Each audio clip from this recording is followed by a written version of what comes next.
we're gonna head right into the game and see who will step up when it matters truly the most. And it's not just the top 5, it's the rest of the board as well. This is their last chance to make a change. Their last chance to find some type of rhythm to take in to the final game after this one. Everyone jumping off that bus has one thing on their mind: how does Spawn look like? How can we do the most to try and get all the points and win this game? David and Yakpo over here at the Joneses. This is not the start you want to be having. Save it down to 16 HP. Just the one build remaining as well. We'll get the time and space needed, and the auto shot eat will be nice. But he needs to get his HP up first. Yapko doesn't have the best type of load at all for a fight at the Joneses. You want something a little bit more long range. Okay, not maximum long range. Maybe just an AR somewhere, another SMG to find. And now he's getting started to be taken down. Has the splashes, or the kegs at least, to be able to take some HP from, but I don't think this is the best start to their day at all. Some would argue, though, it's a better start than some of the previous ones. We've seen them go down early. We've seen third parties rolling through quickly as well. And so if you're them, you've got to just take this and roll with the punches, take it within your stride and try it and make the most out of it. Only one team going down so far this game. 49 players, or teams, sorry, still in this one. Fury on the back door, looking for a few shots. Not going to find much. Thing is, Savid and Yapko haven't been farming as much as this team. Look at Fury, 300 builds. They can really force this box fight. We'll have to get in. Have limited ammunition is kind of the situation for both sides. Fubak and Fury have the best loadout to be able to take this fight. Meanwhile, on the other side of the map, everyone is playing this so safe and secure. No one has really gone down just yet at all. Yeah, you can see how patiently Bubak is moving around. It's just slowly but surely taking every single build. This, on the right of our screens, is very interesting. Malabuka playing as a solo. Mustache has been taken out. And this is the fear every single game with this team, right? We know that once you put them in endgames, they can be explosive. But if they can't make it off spawn, then that isn't even something that can truly be discussed. It looks like Bubak went down to Yakpo over there at the Joneses. And so maybe a bit of a reverse in terms of how that fight has typically played out over the past couple games. But Malabuka, will he be able to bring Mustache back into the game, and will they be able to salvage their game? What does the game state look like as well? Which teams are kind of sticking around? One of the first times we're watching Hydro and Belusi go down. Hellfire taking out Leon, so they're really stretching maybe to the bottom left side of this map, or maybe Leon switching things up, wants that whiplash, wants the vehicle, wants a better chance at this game. Not gonna happen this time. Tayson, Uguay, second overall, 290 points. They're about 25 away from first. They need to have a big game, and we know they're capable of it, of course. I'm sure a lot of people were perplexed about how or what went wrong. Why on earth did they go down in the manner they did? We know teams will look to recycle pads, especially once they have such a long journey to travel. They had to basically travel from one side of Tilted to the other. And so they realized, look, we need to recycle a pad. They saw teams padding and they heard a pad. And so they knew there was one on their side, but they just took so long trying to locate it. And it caused them to go down to the storm as they ran out of time and ran out of chug splashes. I hope they don't go completely opposite this time, right? Like, invest everything immediately. They'll run out of gas to play the rest of the game. I'm talking about still Tayson and Uguay. Yeah, the big thing for them, right, is just like, how do you bounce back from such a disappointing game? How do you stay on top of it mentally? I mean, the mental must be good for Vino Aqua right now. Have a little bit of breathing room. Have Gunner's card for the vault. And the coolest thing I feel like at the moment when we're flying in, their tags overall for first place glowing red. I think that's villainous. You know, a little bit devious as well. Every team looking at them as the villain to overtake, and no one's done it so far. Look at that. You can see it is growing red, and that's very much something that I think is representative, especially in the manner that you referred to it, of who they are and their identity in this lobby. Okay, are we gonna see something akin to Qualls? Are we gonna see a clash early? Vino's kind of by himself, and things are being taken into account here from those teams in Command Cavern fighting inside. On the outside, we saw Mustache go down. I think Pink and Anas know exactly where the card is and are really guarding him out. I think Malabuka's the biggest issue right now.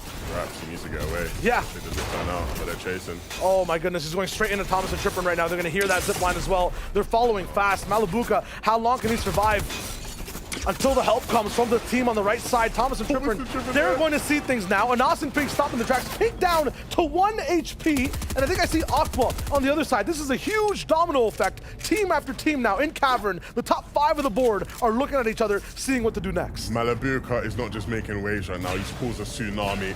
All these top Cavern teams now just looking at each other, postured up against one another. All because Malabuka was trying to scurry around and get his teammate back in the game. Who got the scan? Scan will come through. I think regardless of who got the scan, the fight now is just not much of a possibility. All teams need to retreat. And Malabuka will get a scan of his own just to get that extra information. And so he'll know Pink is below him. But wow, that was almost really dicey. That could have been like actual just FNCS. Like Tayson and Uguay would have just been a vibing looking at the feed if that had broken out into a fight there. Hey, so would have Steady and Cam, and I think that's the biggest thing right now. Every time we see issues with these Cavern teams, we see issues with all the Cavern teams inside the game.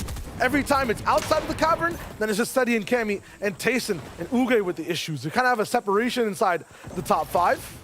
Meanwhile, for the rest of the lobby, the top 30, the top 15, Squeeze and Alex, not done just yet. It feels like they're taking, you know, 1 stride in, 2 strides out when it comes to these games in some good end game positions, but then targeted by other teams. It's tough for them to find a footing. Yeah, I think they had big expectations coming into it, haven't quite lived up to that. You know, we were joking about how they got boxed game 1 of day 1, and they sort of never had the momentum back from that, right? It was just really tough on them. Obviously, we talked about how they're better game day 2 players. I'm not sure if it's been too much better than what they had in day 1, but certainly a team who, with 2 good last couple games, they can move themselves up a great deal. And that's the big thing. Of course, we all have our eyes on seeing who will be the ones to get the ultimate victory royale and win the whole event. But moving yourself up in the standings, even if it is from 30th to 17th, for example, that is huge in terms of the prize earning potential.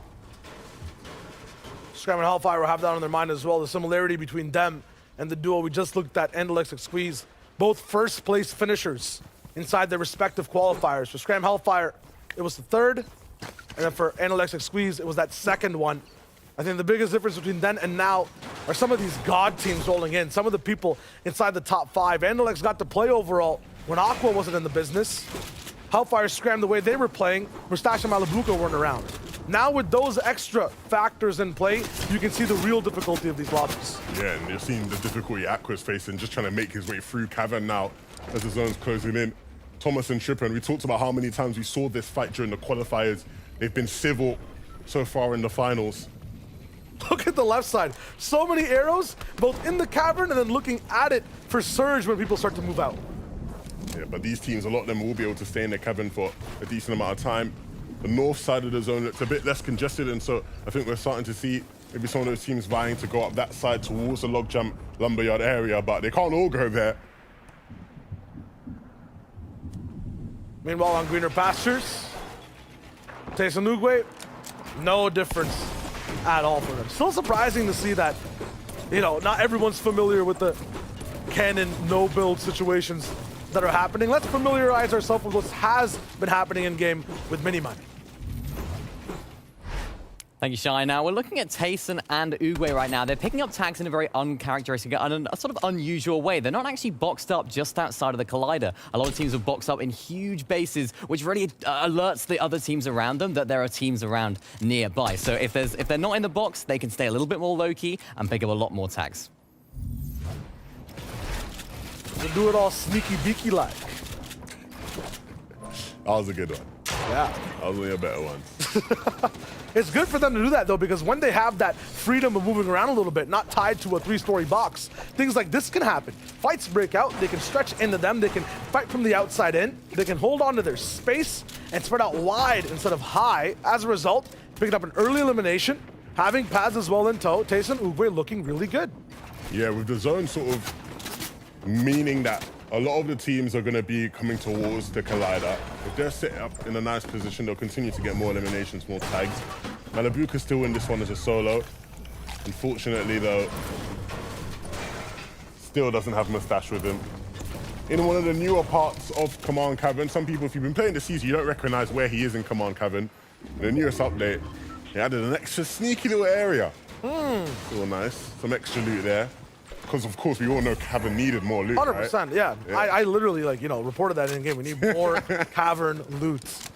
I want 20 teams landing here. Oh, man, I wouldn't be surprised. Wouldn't be surprised. Oh, man.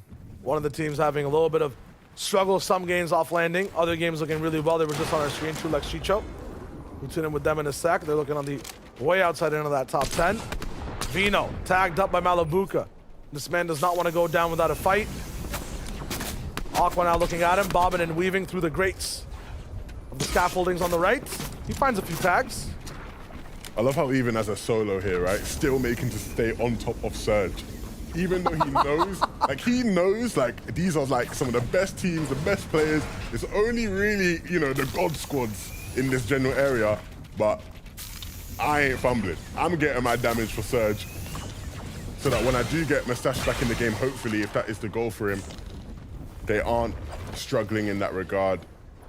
Nicely done. Still has a way to go, though, as you can see. Just barely above it. Where is this zone going? I mean, in a good place for both Thomas and Tayson right now. Usually when I'm saying that in seasons past, I'm talking about one team. In this one, fortunately or unfortunately, depending on what you're a fan of, that is two different ones entirely. Nebs and Kinzel, they're taking fights of their own, getting close and personal to be able to solve their Surge issues. We mentioned Surge, Levin mentions tags. We're talking about a mechanic where if you don't deal enough damage, you get dealt damage. And you can see the threshold on the right side of the screen that tracks the damage you do. Two different situations. Nebs and Kinzel on the left side don't have that much, just double digits above. They're still fighting. Cammy and Seti, a little bit more strategic, cranial, patient, outside in, not looking for box fights. They're up high because they've based up so early, Levin. They've been going for tags since like the game started. Yeah, but even in that regard, right, you see how they're rotating in late. Right, they're one of the few teams still yet to make their way into zone, and that's going to cost them here. So many players looking at them. You can see those arrows in the bottom right, directed in their way. They finally are able to get themselves into a building over at the Collider. Oh my. And Alexa Sweet's pushing them. These are the two different stakes. And they know the damage. They're so Seti, aggressive. he's down. And Cammy is gone next. Third place in the second last game, taken out by 30th. That is huge. And the Let's and Swedes are such an aggressive team. And so given an opportunity to fight for Surge like that, they usually will take it.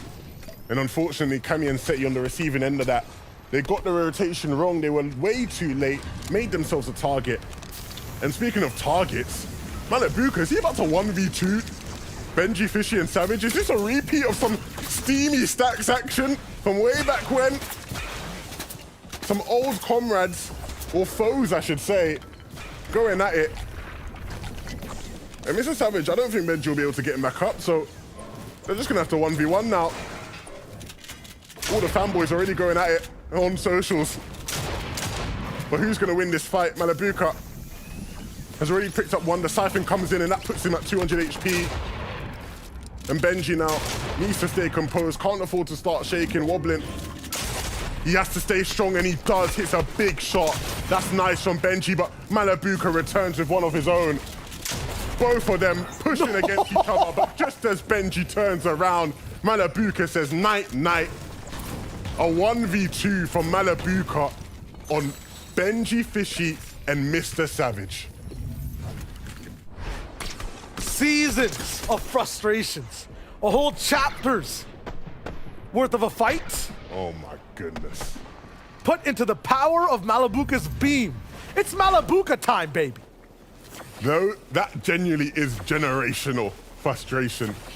The war for steamy stacks. And maybe the true victors. So do I. Wow.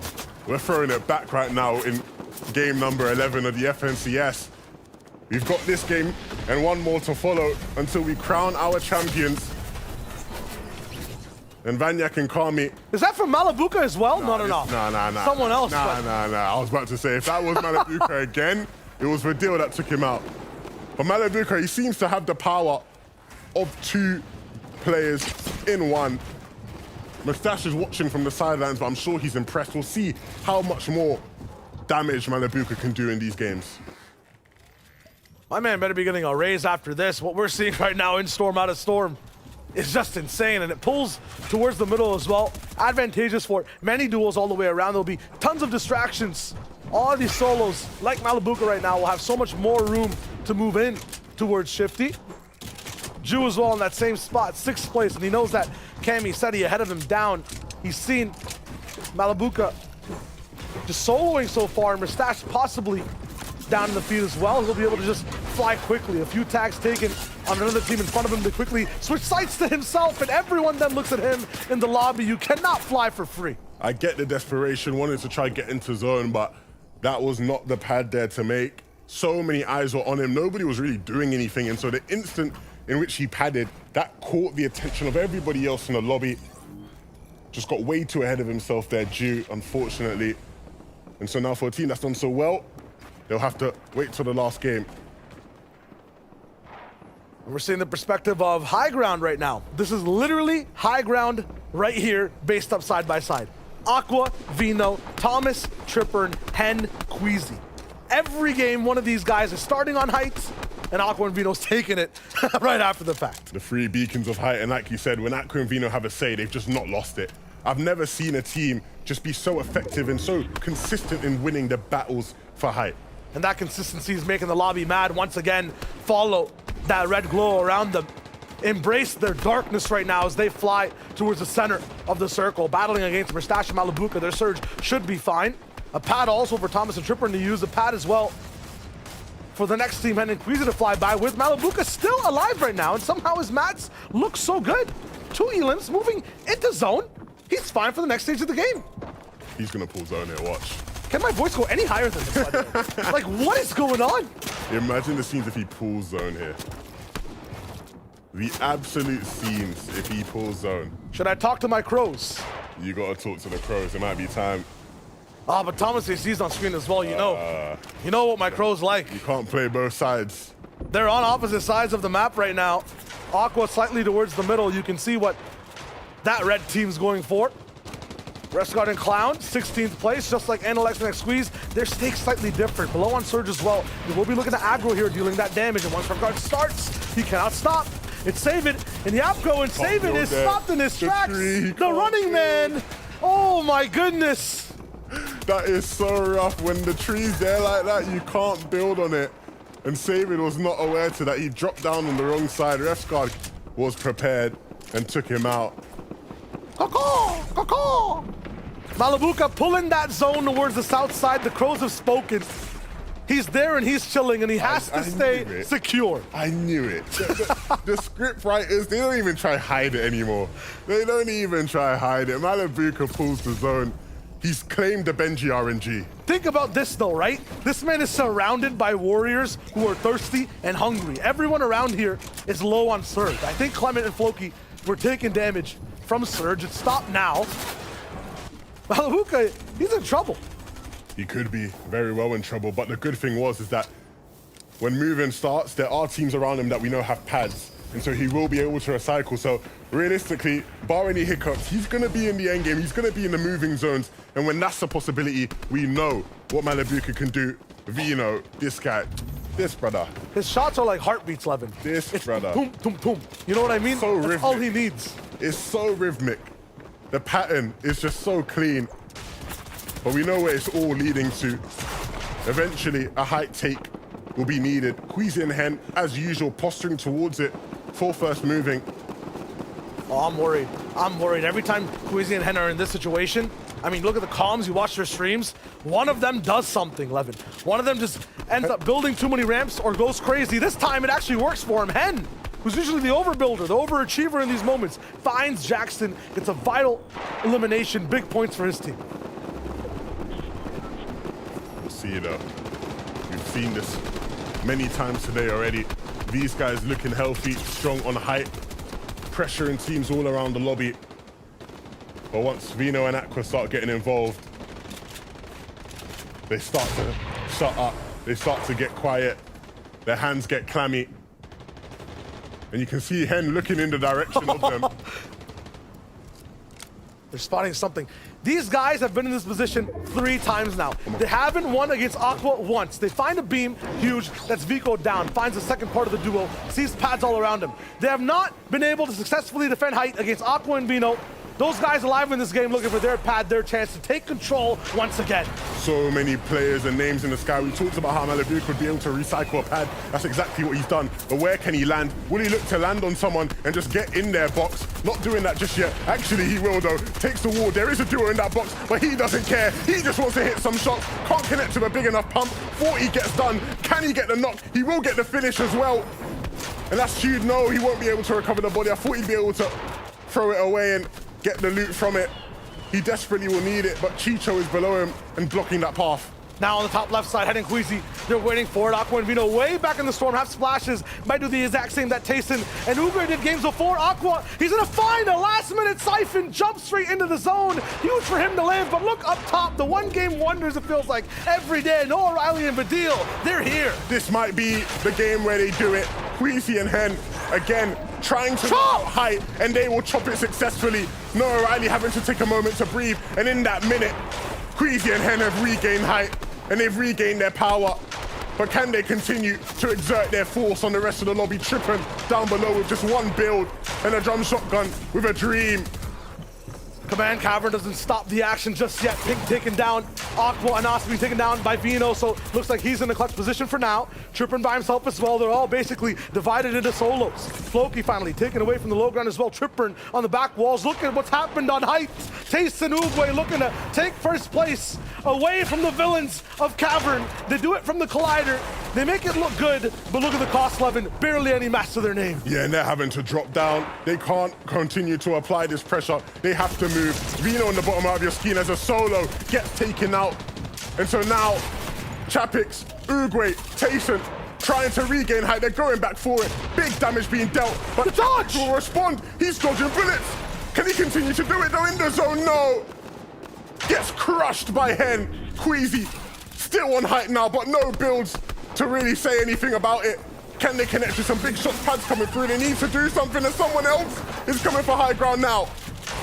Queasy has to use his own teammates, but also ended up, it's another chop. They're using everything that they can. A fourth one! Hen and Queasy, maximum defense on high ground. Kira and Judy were no match for those two.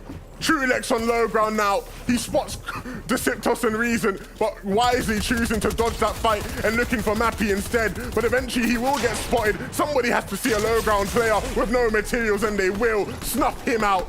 And now Reason and Deceptos trying to do it on low. Many teams still alive. Hen and Queasy, pocket harpoon, keeps their mats alive, and he's going for the reconnect. Hen, can he really find it? Mappy found a way. He's so short to get inside these builds. Still a king though, no one gone down just yet. He's looking for his next shot to survive. Queasy still raining down on wood builds below. Stacey Podicide made it here, and they're so hard to get rid of. Reason on the backside, it's a huge bounce back, and everyone will start to collide.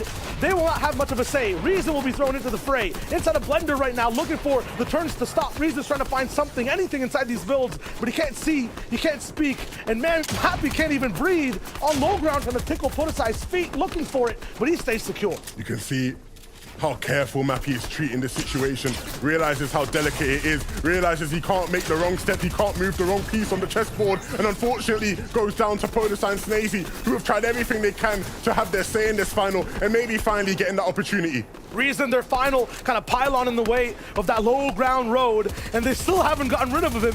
One man with just barely any HP causes this much ruckus. Hen and Queasy are here again. Big shots landed. Hen barely surviving. The siphon doesn't come in. 1v1 for Queasy. Lands the big crack shot, and after that, the victory royale. Queasy and Hen How do they do it? The reigning champions with another victory royale on the day, pushing themselves into the top 10 without fear. Hen dropped down, got a knock, got finished, but then it was Queasy. The brains came through and hit some shots to win the game. What a display. We talked about whether they'd be able to hold high ground Shio, and finally being able to do it against the big dog.